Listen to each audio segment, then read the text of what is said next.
స్తోత్రం స్తోత్రం. పరిశుద్ధమైన మా తండ్రి నీకు వందనాలు ప్రభా. దేవుడు గత వారం అంతా మనల్ని కాచి కాపాడి ఈ దినం ఆయన సన్నిధిలో మనము ఆరాధించుకోవడానికి దేవుడు గొప్ప కృపను చూపాడు. దేవునికి మహిమ కలుగును గాక. ఈ దినం దేవుని సన్నిధానంలో మనము ఆయన సన్నిధిలో గొప్పగా ఆరాధిస్తూ ఆయనను మనపరుస్తూ ఆయన సన్నిధానంలో ఉండే భాగ్యాన్ని దేవుడు ఇచ్చాడు. దేవునికి మహిమ కలుగును గాక. గత దినములన్నిట యేసుక్రీస్తు వంశావళిని గురించి ధ్యానిస్తూ వస్తూ ఉన్నాం. అబ్రహాం కుమారుడు, దావీదు కుమారుడు అనే శీర్షికను విన్నాం. సర్వోన్నతుని కుమారుడు అనే విషయాన్ని వినబోతున్నాం. సర్వోన్నతుని కుమారుడు, దేవుని కుమారుడు, మనుష్య కుమారుడు, తరువాత ఆయన కుమారుడిగా అనుగ్రహించబడ్డాడు అనేటువంటి విషయాన్ని కూడా మనం జ్ఞాపకం ఉంచుకుందాం. పోయిన వారం ఏ వాక్యం విన్నాం? ఎవరికైనా జ్ఞాపకం ఉందా? పోయిన వారం ఏ వాక్యం విన్నాం గుర్తుందా? దేవునికి మహిమ కలుగును గాక. దేవునికి మహిమ. దేవుని వాక్యము ఒకసారి చూద్దాం. దేవుని వాక్యంలో నుంచి దేవుడు చెప్పినటువంటి గొప్ప కార్యం. సర్వోన్నతుని కుమారుడు అని పిలువబడ్డాడు. యెషయా గ్రంథం 11వ అధ్యాయం మొదటి నుంచి కొన్ని మాటలు. యెషయా గ్రంథం 11వ అధ్యాయం మొదటి వాక్యం. యెషయి మొద్దు నుండి చిగురు పుట్టును, వాని వేరుల నుండి అంకురము ఎదుగు ఫలించును. యెహోవా ఆత్మ జ్ఞాన వివేకములను ఆధారమగు ఆత్మ ఆలోచనను కలుగును, బలమును ఆధారము ఆత్మ తెలివిని యెహోవా యెడల భయభక్తును పుట్టించును. ఆత్మ అతని మీద నిలుచును. యెషయి మొద్దు నుంచి చిగురు పుట్టును, వాని వేరుల నుండి అంకురము ఎదిగి ఫలించును అని దేవుని వాక్యం సెలవిస్తున్నది. ఈ అంకురము అనేటువంటి పదము సర్వోన్నతుడైనటువంటి దేవుని గురించి మాట్లాడుతున్నటువంటి విషయం అని మనం జ్ఞాపకం ఉంచుకోవాలి. దేవునికి మహిమ కలుగును గాక. హల్లెలూయా, హల్లెలూయా. దేవుడు చేయబోతున్నటువంటి గొప్ప కార్యాలు. ఇర్మియా గ్రంథం 23వ అధ్యాయం. ఇర్మియా గ్రంథం 23వ అధ్యాయం 5వ వాక్యంలో ఆయన చెప్పినటువంటి గొప్ప మాట. యెహోవా ఇలాగు ఆజ్ఞ ఇచ్చుచున్నాడు, రాబో దినములలో నేను దావీదునకు నీతి చిగురు పుట్టించదను. అతడు రాజై పరిపాలన చేయును. అతడు వివేకముగా నడుచుకొనుచు కార్యము జరిగించును. భూమి మీద నీతి న్యాయములను జరిగించును. దేవునికి మహిమ కలుగునుగాక. దేవుడు అబ్రహాముతో వాగ్దానము చేశాడు, ప్రమాణము చేశాడు. అలాగే దావీదుతో వాగ్దానము చేశాడు, ప్రమాణము చేశాడు. అలాగే ఆ సర్వోన్నతుని కుమారుడుగా ఈ భూమి మీదకి రావడానికి, ఆయన ఇచ్చిన వాగ్దానమును నిలబెట్టుకోవడానికి, ఆయన ఇచ్చిన మాటను నిలబెట్టుకోవడానికి, ఆయన ఇచ్చిన మాటను జరిగించడానికి, ఆ వాక్యములను లేదా ప్రవచనములను నెరవేర్చడానికి యేసుక్రీస్తు ప్రభుల వారిని గురించినటువంటి మర్మాలు చెప్పబడ్డాయి. ఆయన నీతి చిగురుగా ఈ భూమి మీదకి రాబోతూ ఆయన నీతి న్యాయములను జరిగించువాడై రాజ్య పరిపాలన చేస్తాడని దేవుని వాక్యం సెలవిస్తున్నది. యేసుక్రీస్తు ప్రభుల వారి యొక్క రాజ్యము ఇహపరమైనది కాదు. హల్లెలూయా. ఈ భూమి మీద ఎందరో రాజులు వచ్చారు, పాలన చేశారు, చనిపోయారు. ఇప్పుడు ప్రజలే రాజులుగా మారిపోయారు. రాజ్య పరిపాలన పోయింది. కానీ ఒక రాజు ఉన్నాడు. ఆయన శాశ్వతమైనటువంటి రాజు, నిరంతరము రాజుగా ఉండి పరిపాలన చేసేటువంటి, నీతి న్యాయములను జరిగించు భూమి మీద పరిపాలన చేసేటువంటి రాజుగా ఆయన రాబోతున్నాడని ఆయనను గురించిన ప్రవచనం చెప్పబడుతూ ఉన్నది. దేవునికి మహిమ కలుగును గాక. ఆ రాజు యేసుక్రీస్తు ప్రభుల వారే. ఆయన రాజులకు రాజుగా, ప్రభువులకు ప్రభువుగా ఈ భూమికి వస్తారని దేవుడు చేసిన వాగ్దాన ప్రకారం ఈ భూమి మీదకి రాజులకు రాజుగా, ప్రభువులకు ప్రభువుగా, దేవుళ్ళకు దేవుడుగా ఆయన ఈ భూమి మీదకి వచ్చాడు. దేవునికి మహిమ కలుగును గాక. చూద్దాం దేవుని వాక్యముల నుంచి లూకాసు వార్త మొదటి అధ్యాయం, లూకాసు వార్త మొదటి అధ్యాయం 32వ వాక్యం. స్తోత్రం. లూకాసు వార్త మొదటి అధ్యాయం 32వ వాక్యం ఏం సెలవిస్తున్నది? ఆయన గొప్పవాడై సర్వోన్నతుని కుమారుడనబడును. ప్రభువైన దేవుడు ఆయన తండ్రి అయిన దావీదు సింహాసనమును ఆయనకిచ్చును. ఆయన గొప్పవాడై సర్వోన్నతుని కుమారుడనబడును.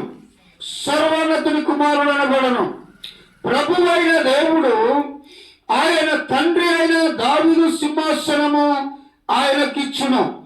ఎవరు ఈ సర్వోన్నతుని కుమారుడు అని పిలువబడుతున్నటువంటి ఆయనకు ప్రభువైన దేవుడు ఆయన తండ్రి అయిన దావీదు సింహాసనమును ఆయనకిచ్చును.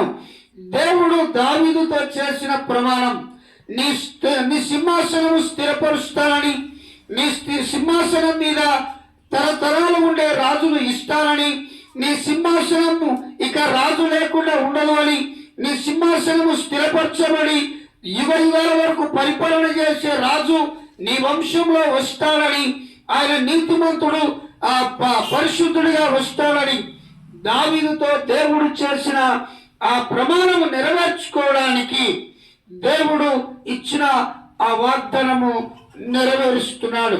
ఎవరినందు నెరవేరుస్తున్నాడు?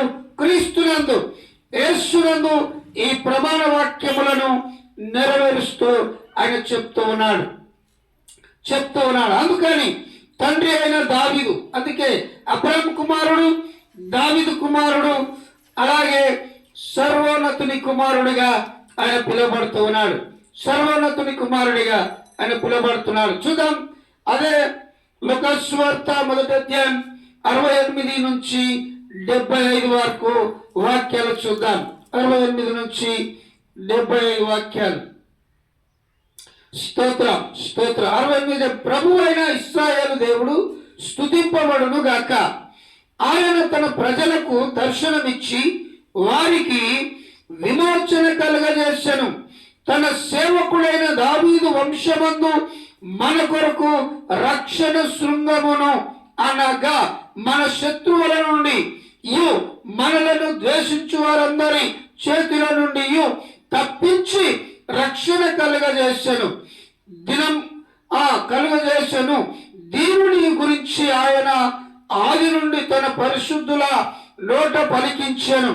ఆయన మన పితరులను కరుణించుటకును తన పరిశుద్ధ నిబంధన, అనగా మన తండ్రి అయిన అబ్రాహాముతో తాను చేసిన ప్రమాణమును జ్ఞాపకము చేసుకొనుటకును మనము శత్రువుల చేతి నుండి విడిపింపబడి మన జీవిత కాలమంతయు నిర్భయులమై ఆయన సన్నిధిని పరిశుద్ధముగాను నీతిగాను ఆయనను సేవింపను అనుగ్రహించుటకును ఈ రక్షణ కలుగజేసెను. దేవునికి మహిమ కలుగునుగాక. ఏ రక్షణ కలుగజేశాడు? యేసుక్రీస్తు అనే రక్షకుణ్ణి మన కొరకు పుట్టించాడు దేవుడు. దేవునికి మహిమ కలుగునుగాక. ఈ భూమి మీద ఎంతో మంది వచ్చారు, ఎన్నో రకాలైనటువంటి కార్యాలు చేశారు, ఎన్నో రకాలైనటువంటి ప్రయోగాలు చేశారు, ఎన్నో రకాలైనటువంటి నడవడికలు చేశారు, ఎన్నో రకాలైనటువంటి కార్యాలు చేస్తూ వచ్చారు. కానీ మనిషి యొక్క పాపము నుండి తనను తాను తప్పించుకోలేకపోయాడు, తనను తాను విడిపించుకోలేకపోయాడు, తనను తాను రక్షించుకోలేకపోయాడు. తన పాపముల నుంచి తప్పించగల సామర్థ్యం కలిగినటువంటి ఏది కూడా తనను పాపం నుంచి విడిపించలేకపోయింది. కనుక మనుషుడు పడుతున్న ఆ తాపత్రయమును చూసి దేవుడు మనుషుని యొక్క పాపము నుంచి విడిపించడానికి తానే ఒక నరవతారుడై పరమాత్ముడైనటువంటి దేవుడు యేసు పేరుతో ఈ భూమికి వచ్చాడు. హల్లెలూయా, హల్లెలూయా. దేవునికి మహిమ కలుగును గాక. దేవుడు నరరూపి అయి యేసు పేరుతో ఈ భూమికి వచ్చి సర్వలోక మానవాళి యొక్క పాప పరిహార్థమై కల్వరి శిలువలో తన ప్రాణం పెట్టినటువంటి దేవుడిగా యేసు క్రీస్తు ప్రభువు వారు కనబడుతున్నారు. అందుకని లూకా సువార్తలో మాట్లాడుతున్నటువంటి మాట, ప్రభువైన ఇశ్రాయేలు దేవుడు స్తుతింపబడును గాక. ఆయన తన ప్రజలకు దర్శనమిచ్చి వారి విమోచించి కలగజేశాడు. దావీదు సేవకుడే వంశమందు మనకు రక్షణ శృంగముగా ఆయన ఉద్భవించాడు, అంటే పుట్టాడు అని దేవుని వాక్యం సెలవిస్తున్నది. యెషయా మొద్దు నుంచి అంకురము ఎలాగైతే పుట్టి ఉద్భవించి ఎదిగినాడో, దావీదు వంశమందు నీతి చిగురుగా ఆయన ఎలాగైతే పుట్టాడో, అదే విధంగా మన కొరకు రక్షణ శృంగముగా ఆయన మన శత్రువుల నుంచి, దేశించు వారందరి చేతుల నుంచి విడిపించిన రక్షణ కలగజేశాడు. దేవునికి మహిమ కలుగును గాక. ఇటువంటి గొప్ప రక్షణ కలుగుతుందని ఆనాడు తన పరిశుద్ధ ప్రవక్తల నోట పలికించాడు దేవుడు. ఏదైతే అబ్రాముతో దావీదుతో ప్రమాణం చేశాడో అదే మాట అంటున్నాడు. అబ్రాముతో తాను చేసిన ప్రమాణము జ్ఞాపకము చేసుకొనుటకు, అబ్రాముతో తాను చేసిన ప్రమాణము నెరవేర్చుకున్నటకు లేదా జ్ఞాపకం చేసుకొని మనము శత్రువుల చేతిలో నుండి మన జీవిత కాలమంతయు నిర్భయమై దేవుని సన్నిధి జీవించినట్లుగా ఇటు గొప్ప కృపను ఆయన కలగజేశాడని దేవుని వాక్యం సెలవిస్తున్నది. హల్లెలూయా. ఆయన సర్వోన్నతుని ప్రవక్తన అనబడుదువు. సర్వోన్నతుని, ఓ శిశువా నీవు సర్వోన్నతుని ప్రవక్త అనబడుదు అని మన దేవుని మహావాత్సల్యమును బట్టి వారి పాపములను క్షమించటం వలన తన ప్రజలకు రక్షణ జ్ఞానము ఆయన అనుగ్రహించినట్లు, రక్షణ జ్ఞానము ఆయన అనుగ్రహించినట్లు ఆయన ఈ భూమికి వచ్చాడు. దేవునికి మహిమ కలుగును గాక. అబ్రాహాము కుమారుడిగా, దావీదు కుమారుడిగా, తర్వాత సర్వోన్నతుని కుమారుడిగా ఆయన చేస్తున్నటువంటి పని లేదా చేయవలసినటువంటి పని ముందుగా దేవుడు వివరించి చెప్పాడు. ఎందుకని దేవుడు గొప్ప కార్యములు చేయాలని అనుకున్నప్పుడు మనిషిగా పుట్టిన మన యందు దేవుడిచ్చిన ఆయన గొప్ప కృపను నెరవేర్చుకోవడానికి, దేవుడిచ్చిన వాగ్దానము నెరవేర్చుకోవడానికి ఈ రకంగా దేవుడు గొప్ప కార్యాలు చేస్తూ వస్తూ ఉన్నాడు. యోహాను సువార్త 7వ అధ్యాయం 42వ వాక్యం. యోహాను సువార్త 7వ అధ్యాయం 42వ వాక్యం. క్రీస్తు దావీదు సంతానములో పుట్టి దావీదు ఉండిన బెత్లెహేము గ్రామములో నుండి వచ్చునను లేఖనము చెప్పుటలేదా అని. లేఖనం అనగా వాక్యం అనగా పరిశుద్ధ గ్రంథం. ఆనాటి ధర్మశాస్త్రం లేదా పాత నిబంధన గ్రంథంలో ప్రవక్తల ద్వారా మాట్లాడిన ప్రతి మాటను దేవుడు నెరవేర్చుకోవడానికి ఈ వాక్య లేఖనములను గురించి ఆయన మాట్లాడుతూ ఉన్నాడు. లేఖనం అనగా దేవుని వాక్యం సెలవిస్తుందని ఆయన మాట్లాడుతూ ఉన్నాడు. దేవునికి మహిమ కలుగును గాక. అదే దేవుని వాక్యంలో నుంచి అపోస్తుల కార్యముల గ్రంథం 2వ అధ్యాయం 30వ వాక్యం. అపోస్తుల కార్యం 2వ అధ్యాయం 30వ వాక్యం.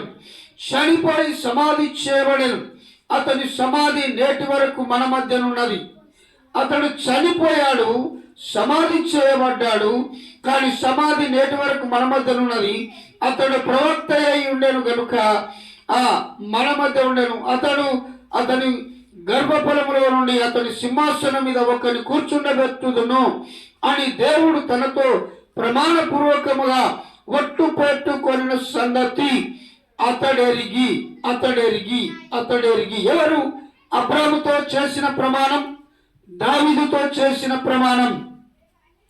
ఆ మాట నిలబెట్టుకోవడానికి దేవుడు క్రీస్తును పాతాళములో విడవబడలేదు గాని శరీరం కుళ్ళిపోలేదని దావీదు ముందుగా తెలుసుకొని అతని పునరుత్థానం గురించి చెప్పాను. దావీదుకు దేవుడు దర్శనమిచ్చాడు. ఇదిగో నీ వంశంలో రాజు వస్తూ ఉన్నాడు, ఆయన చనిపోడు, కుళ్ళిపోడు, ఆయన కుళ్ళిపెట్టబడడు, ఆయన సర్వోన్నతులైన దేవుని కుమారుడు అనబడను ఆయనకు నీ సింహాసనం ఇస్తాను, ఆయన తరతరములకు రాజుగా నీ సింహాసనం మీద కూర్చొని పరిపాలన చేస్తూ నీతి న్యాయములను జరిగిస్తాడని ముందుగా ప్రవచనము చెప్పబడినది. హల్లెలూయా, హల్లెలూయా, దేవునికి మహిమ కలుగును గాక. అదే అపోస్తుల కార్యముల గ్రంథం 13వ అధ్యాయం, అపోస్తుల కార్యముల గ్రంథం 13వ అధ్యాయం 23వ వాక్యం, 23వ వాక్యం. అతని సంతానము నుండి దేవుడు తన వాగ్దానము చొప్పున ఇశ్రాయేలు కొరకు రక్షకుడగు యేసును పుట్టించెను.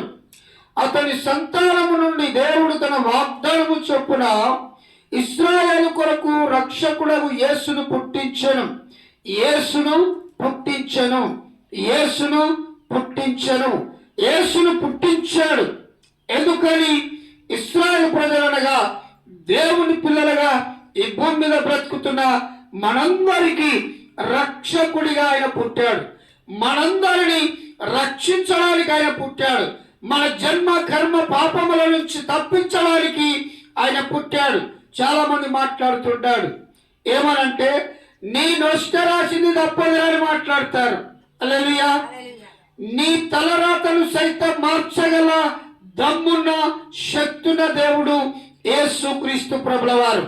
నీ నొష్ట రాతను మారుస్తాడు, నీ బ్రతుకును మారుస్తాడు, నీ జీవితాన్ని మారుస్తాడు. నీకున్న పాప శాపములను తీసివేసి ఒక నూతనమైనటువంటి జీవితాన్ని, ఒక క్రొత్త బ్రతుకును నీకు ఇస్తాడు ఆయన. దేవునికి మహిమ కలుగును గాక.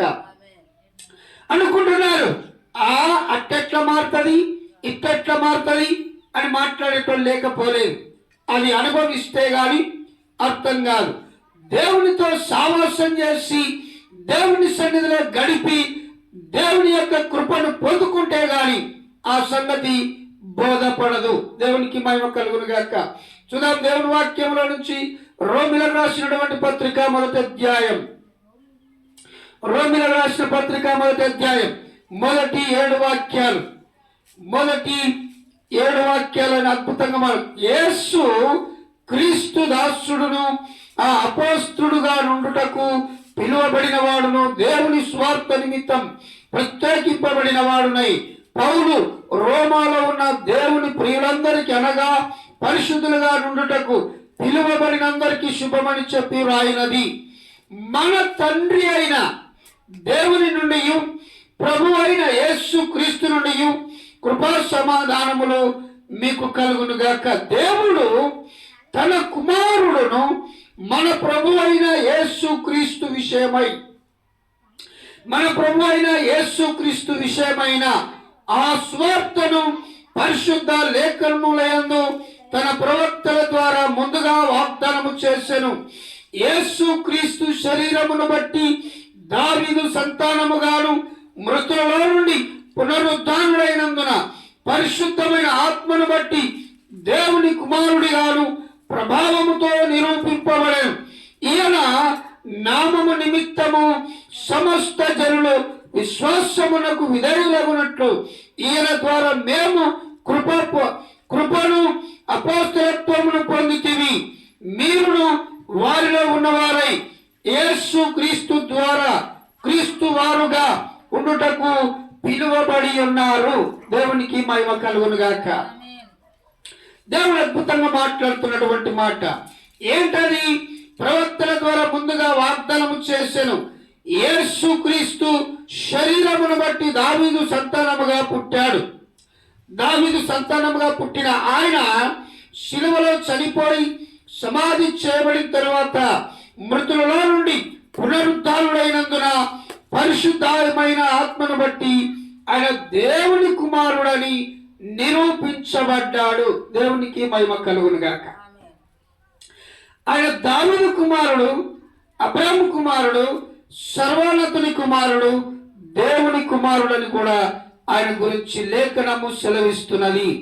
లేఖనము సెలవిస్తున్నది. దేవునికి మహిమ కలుగును గాక. చూద్దాం దేవుని వాక్యముల నుంచి తిమోతిలకు రాసినటువంటి పత్రిక, 2 తిమోతిలకు రాసిన పత్రిక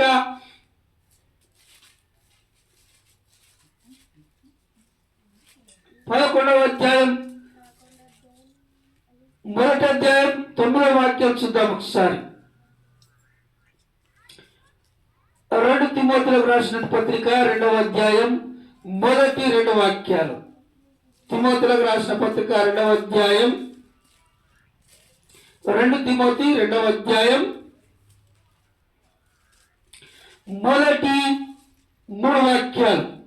నా కుమారుల క్రీస్తునందున్న కృపచేత బలవంతుడవు కాము, నీవు అనేక సాక్షుల ఎదుట నా వలన వినిన సంగతులను ఇతరులకు బోధించుటకు సామర్థ్యము గల నమ్మకమైన మనుషులకు అప్పగింపుము. నమ్మకమైన శ్రీమంతుడు క్రీస్తు యేసు యొక్క మంచి సైనికుల వలె నాతో కూడా శ్రమను అనుభవించుము. దేవుని వాక్యము అద్భుతంగా మాట్లాడుతున్నటువంటి విషయం ఏంటంటే, పౌలు గారు తన శిష్యుడైనటువంటి లేదా తన ఆత్మీయ కుమారుడైనటువంటి తిమోతితో చెప్తూ ఉన్నాడు, అయ్యా ఇదిగో శ్రమలో నేను నిన్ను కన్నాను, నువ్వు శ్రమలు అనుభవించాలి. శ్రమలు వచ్చి నేను పారిపోవడం కాదు, శ్రమలు వచ్చి నేను తగ్గిపోవడం కాదు, శ్రమలు వచ్చి నేను దేవుని విడిచిపెట్టడం కాదు. ఈనాడు తాత్కాలికంగా కొద్దిపాటి శ్రమలు రాగానే చర్చిని విడిచిపెడుతున్నారు. ఏదో కొద్దిపాటి కష్టం రాగానే దేవుడు ఏం చేసినాడు, దేవుని మర్చిపోతూ ఉన్నారు, దేవుని విడిచిపెడుతూ ఉన్నారు, చర్చిని విడిచిపెడుతున్నారు, లోకానుసరమైన పద్ధతులు పాటిస్తున్నారు.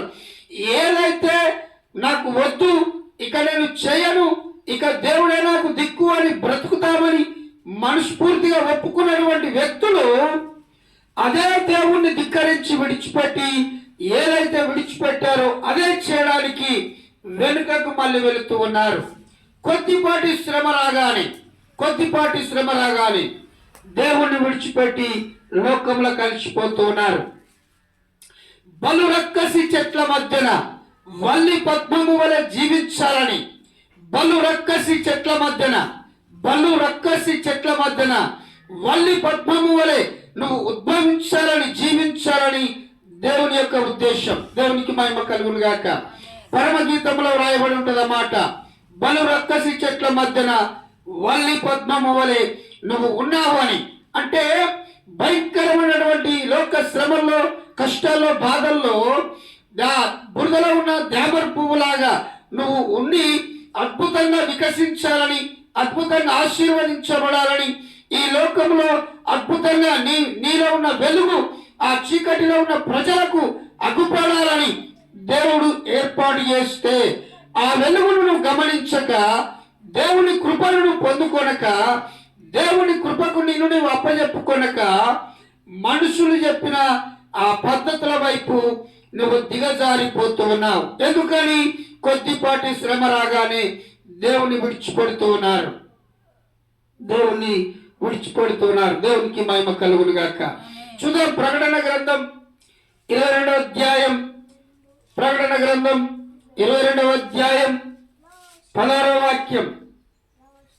22వ అధ్యాయం 16వ వాక్యం.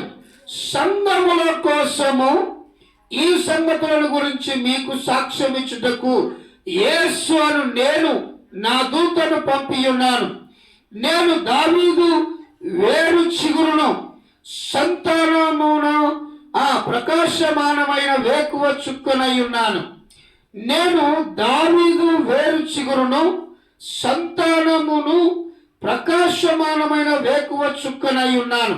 యేసుక్రీస్తు ప్రభుల వారు చెప్పుతున్నటువంటి మాట, యేసుక్రీస్తు ప్రభుల వారు ఇచ్చినటువంటి ఆ వాక్యము, ఆ మాట ఎంత అద్భుతంగా మాట్లాడుతున్నాడు. ఏమని?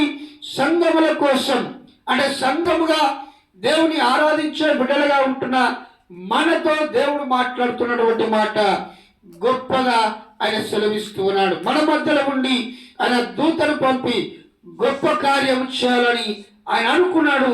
దాన్ని పొందుకోలేకపోతూ ఉన్నాం, దాన్ని ఆశ్రయించలేకపోతున్నాం. చూద్దాం రాజుల గ్రంథం, మొదటి రాజుల గ్రంథం. దేవునికి మహిమ కలుగును గాక. దేవుని వాక్యం నుంచి మొదటి రాజుల గ్రంథం మొదటి అధ్యాయం 48వ వాక్యం. మొదటి రాజుల గ్రంథం మొదటి అధ్యాయం 48వ వాక్యం. దేవుడు ఏం మాట్లాడుతున్నాడు? మొదటి రాజుల గ్రంథం, దేవుడికి స్తోత్రం, 48 మొదటి నుంచి ఆయన మాట్లాడుతున్నటువంటి వాక్యం. నేను సజీవినై ఉండగా ఈ దినమున జరిగినట్లు నా సింహాసనం మీద ఆశీనుడవగుటకు ఇశ్రాయేలీల దేవుడైన యెహోవా ఒకని నాకు దయచేసినందుకు ఆయనకు స్తోత్రము కలుగును గాక అనెను. ఒకని దేవుడు దయచేశాడు. దేవుని గురించి దావీదు రాజుగా ఉన్న కాలంలో ఆయన దేవునికి కృతజ్ఞతాస్తుతి చెల్లిస్తూ ఉన్నాడు. ఏమని? నేను సజీవునై ఉండగా, నేను బ్రతికి ఉన్నప్పుడే నా సింహాసనం మీద ఆశీనుడగుటకు ఇశ్రాయేలు దేవుడని యెహోవా ఒకరిని నాకు అనుగ్రహించాడు, దయచేశాను. ఆయనే యేసు క్రీస్తు ప్రభుల వారు. వాగ్దాన పుత్రుడిగా, వాగ్దాన సంతానముగా, వాగ్దానము చేయబడిన ఆ సంతానము అబ్రాహాము సంతానం లేదా దావీదు సంతానముగా లేదా సర్వోన్నతుని కుమారుని వంశావళిగా మనము ఉండుటకు, దేవుని పిల్లలుగా బ్రతుకుటకు మనము పిలువబడితిమని దేవుని లేఖనము మరొకసారి జ్ఞాపకం చేస్తూ ఉన్నది. కీర్తనల గ్రంథం చూద్దాం ఒకసారి. కీర్తనల గ్రంథం 111వ అధ్యాయం 9వ వాక్యం. స్తోత్రం. కీర్తనల గ్రంథం 111 9వ వాక్యంలో ఆయన చెప్తున్నాడు, ఆయన తన ప్రజలకు విమోచనము కలగజేయువాడు, తన నిబంధన ఆయన నిత్యము ఉండ నిర్ణయించువాడు. ఆయన నామము పరిశుద్ధమైనది, పూజింపదగినది. దేవునికి మహిమ కలుగును గాక. ఆయన తన ప్రజలకు విమోచన కలగజేయువాడు, తన ప్రజలకు విమోచన కలగజేయువాడు. విమోచన పాపము నుంచి, శాపము నుంచి, భయంకరమైన శ్రమల నుంచి, కష్టాల నుంచి ఆయన తప్పించడానికి, శత్రువుల నుంచి ఆయన విడిపించడానికి ఈ భూమి మీదకి వచ్చాడని మరొకసారి దేవుని వాక్యం సెలవిస్తున్నది. దేవునికి మహిమ కలుగును గాక. హల్లెలూయా, హల్లెలూయా. 130వ కీర్తన 130వ కీర్తన. దేవునికి మహిమ కలుగును గాక. 130వ కీర్తన 7వ వాక్యంలో ఆయన చెప్తున్నాడు, ఇశ్రాయేలు యెహోవా మీద ఆశ పెట్టుకొనుము, యెహోవా యొక్క కృప దొరుకును, ఆయన యొక్క సంపూర్ణ విమోచన దొరుకును, సంపూర్ణ విమోచన దొరుకును. ఇక సగం సగం కాదు, సగం నెత్తి వరుకొని, సగం గడంగిక్కొని, సగం సగం బ్రతకడం కాదు. సంపూర్ణమైనటువంటి ఇక శాశ్వత కాలం నీ ద్వారా నీ పిల్లల పిల్లల పిల్లల కుటుంబాలు ఆశీర్వదించబడతాయని, రక్షణ పొంది ఉంటారని, ఆయన కృపలో జీవిస్తారని దేవుడు అద్భుతంగా మాట్లాడుతున్నాడు విషయం. హల్లెలూయా. దేవునికి మహిమ కలుగును గాక. ఇటువంటి గొప్ప కృపను దేవుడు మనకు అనుగ్రహించడానికి ఆయన ఇష్టపడ్డాడు. 8వ వాక్యం, ఇశ్రాయేలీల ఆ దోషములన్నిటి నుండి ఆయన వారిని విమోచించును. ఇశ్రాయేలీల దోషముల నుంచి, ఇశ్రాయేలుగా దేవుని పిల్లలుగా బ్రతకడానికి పిలువబడిన మనమందరము మనకున్న దోషములను ఆయన తీసివేయడానికి సమర్థుడై ఉన్నాడని దేవుని వాక్యం సెలవిస్తున్నది. అటువంటి గొప్ప కార్యము దేవుడు మన పట్ల చేయాలనుకున్నప్పుడు మనం ఎంత అద్భుతంగా ఆయనతో ఉండడానికి ఇష్టపడాలి. యెషయా గ్రంథం 59వ అధ్యాయం, యెషయా గ్రంథం 59వ అధ్యాయం 20వ వాక్యం, సియోను వద్దకు యాకోబులో తిరుగుబాటు చేయుట మాని మల్లుకొనిన వారి యొద్దను విమోచకుడు వచ్చును. ఇదే యెహోవా వాక్కు. సియోను యొద్దకు యాకోబులో తిరుగుబాటు చేయుట అనగా దేవుని ప్రజలుగా ఉన్న ఆ రోజుల్లో యూదులు, ఇశ్రాయేల్ ప్రజలు భయంకరమైన తిరుగుబాటు చేసినప్పుడు ఆ దేవుని వాగ్దానము ఆయన చెప్తూ ఉన్నాడు, మీరు ఇవి మానుకొని ఏదైతే మీరు చేయకూడదని చేయమని ప్రమాణం చేశారో వాటిని చేయకుండా తిరిగి దేవుని సన్నిధికి మల్లుకున్నట్లయితే మీ పాపముల నుంచి ఆయన విమోచిస్తారని, ఇదే నా మాటని దేవుడు సెలవిస్తున్నాడు. ఇదే నా మాటని దేవుడు సెలవిస్తున్నాడు. 2 సమూయేలు గ్రంథం 22వ అధ్యాయం 2 సమూయేలు గ్రంథం 22వ అధ్యాయం మూడవ వాక్యం. స్తోత్రం. 2 సమూయేలు గ్రంథం 22వ అధ్యాయం 3వ వాక్యం. ఏం మాట్లాడుతున్నాడు అక్కడ? నా దుర్గము నేను ఆశ్రయించుదును, నేను ఆయనను ఆశ్రయించు. నా కేడము, నా రక్షణ శృంగము, నా ఉన్నతమైన దుర్గము, నా ఆశ్రయ స్థానము, ఆయనే నాకు రక్షకుడు. బలత్కారుల నుండి నన్ను రక్షించువాడవు నీవే. దేవునికి మహిమ కలుగును గాక. ఎంత గొప్ప వాగ్దానం ఆయన సెలవిస్తూ ఉన్నాడు. నా మార్గము, నా దుర్గము నేను ఆశ్రయించుదును, నేను ఆయనను ఆశ్రయించుదును. నా కేడము, నా రక్షణ శృంగము, నా ఉన్నతమైన దుర్గము, నా ఆశ్రయ స్థానము, ఆయనే నాకు రక్షకుడు. బలత్కారుల నుండి నన్ను రక్షించువాడవు నీవే. యేసు అనే పేరుకు అర్థము రక్షకుడు అని అర్థం. ఆయన మనల్ని రక్షించడానికి వచ్చాడని మరొకసారి ఆయన మాట తెలియజేస్తున్నాడు. ఆయన మనుషులైనటువంటి మనల్ని రక్షించడానికి, విమోచించడానికి ఆయన వచ్చారని మరొకసారి ఆయన వాగ్దానం తెలియజేస్తున్నాడు. చూద్దాం దేవుని వాక్యంలో నుంచి కీర్తన గ్రంథం 18వ అధ్యాయం 2వ వాక్యం. కీర్తన గ్రంథం 18వ అధ్యాయం 2వ వాక్యం చూద్దాం ఒకసారి. స్తోత్రం. దేవునికి మహిమ కలుగును గాక. 18వ కీర్తన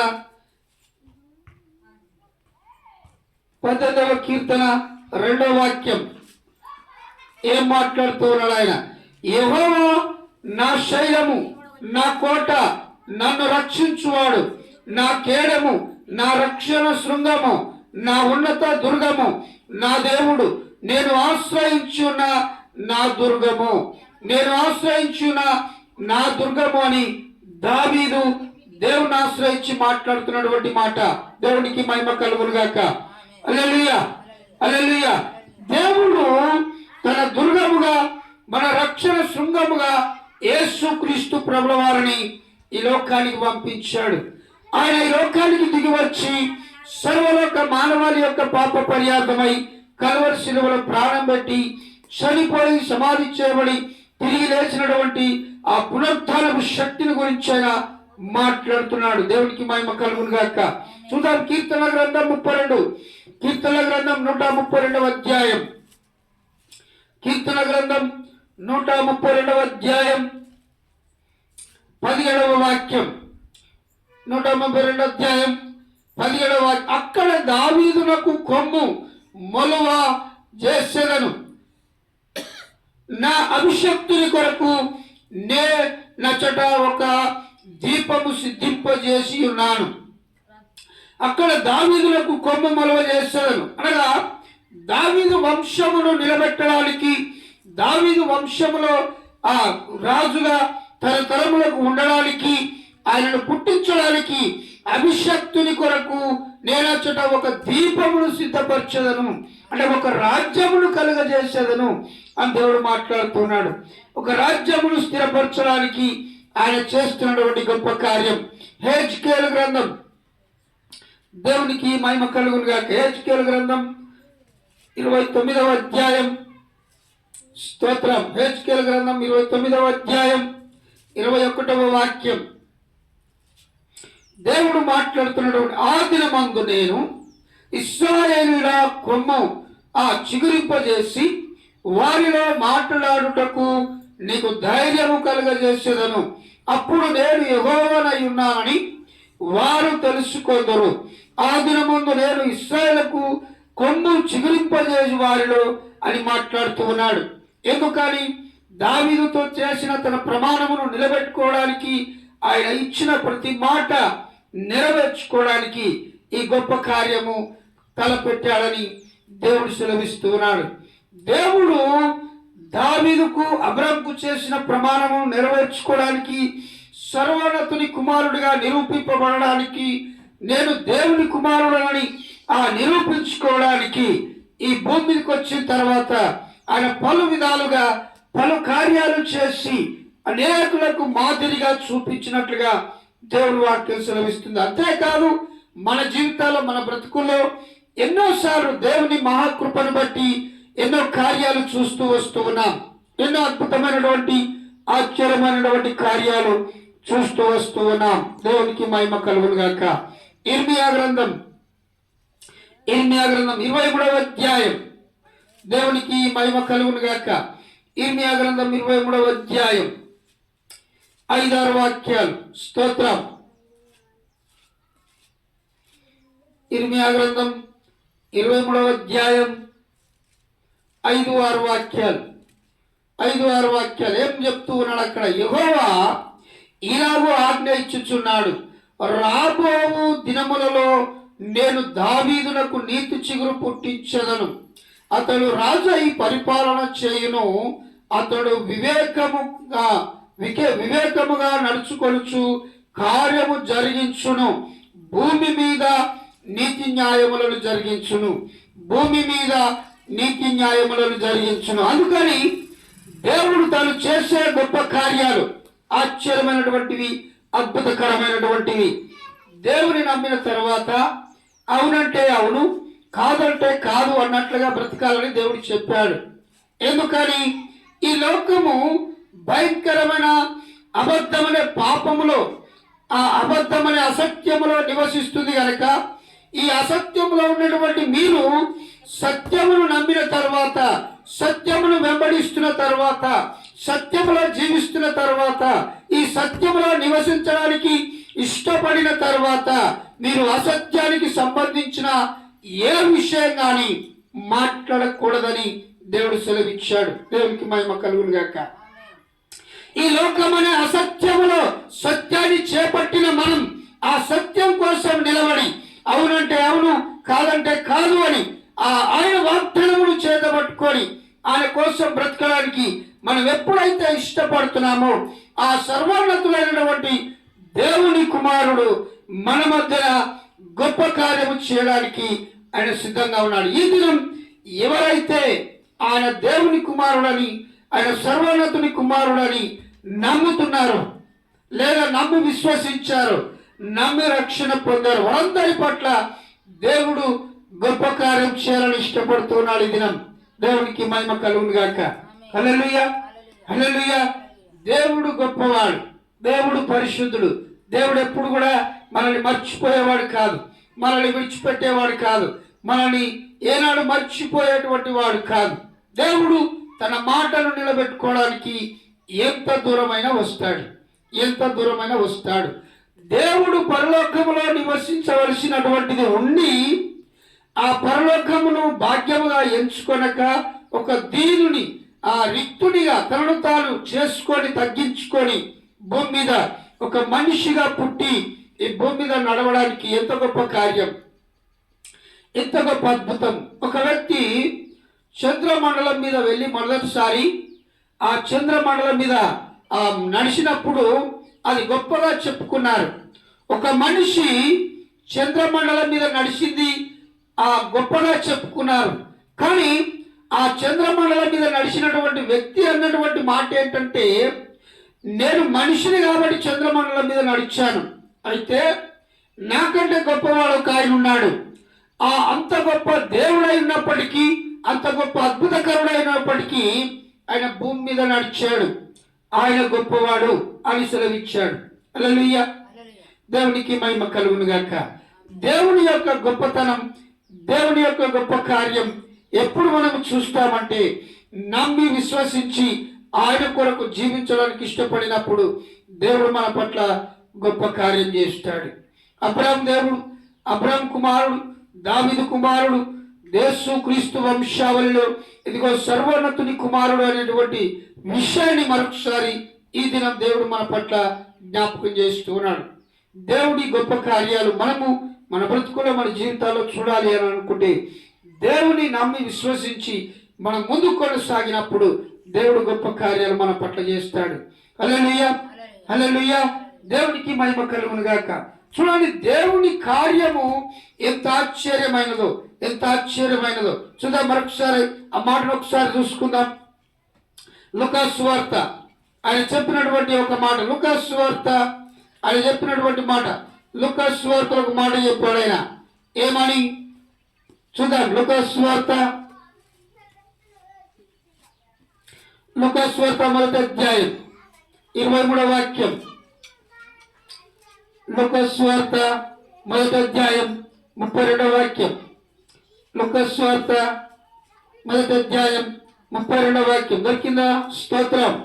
ఆ వాక్య భాగంలో ఆయన చెప్పిన గొప్ప విషయం ఏంటంటే, ఆయన చెప్పినటువంటి గొప్ప మాట ఏంటంటే, దేవుని గురించిన ఆశ్చర్యమైనటువంటి ఆ గొప్ప మాట.